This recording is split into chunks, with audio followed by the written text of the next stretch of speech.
One of the fundamental marks of a true leader is the habit of doing more than you're paid for.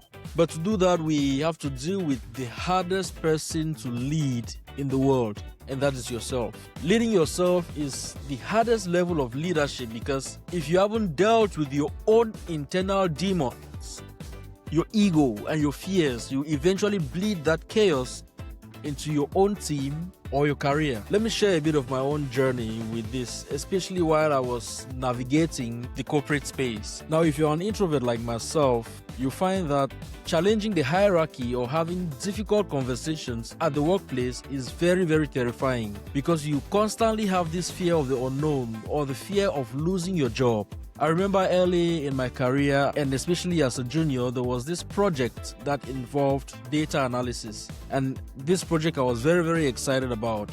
I highly anticipated working on it because it was my chance to finally prove or to show off a few of my top skills.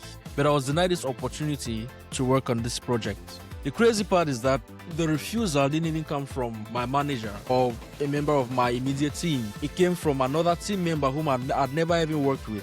And this hurt me so bad because it felt like I simply couldn't be trusted yet. At the time I was frustrated and I thought, well, they don't even know what I can do. So to me, it felt like this was really, really unfair.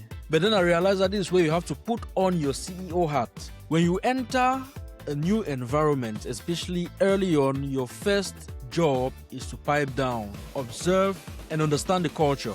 You have to understand that people might not trust you yet, and that's not always personal, it's just the reality.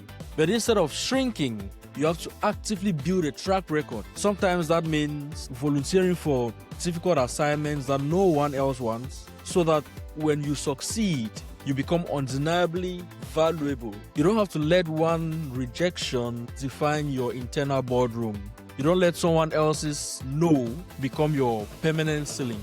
You just recognize, okay, at this point, trust hasn't been built yet, so how do I build it? You see that this simple shift from maybe they are holding me back to I need to prove myself, that's the shift from employee mindset to a CEO mindset.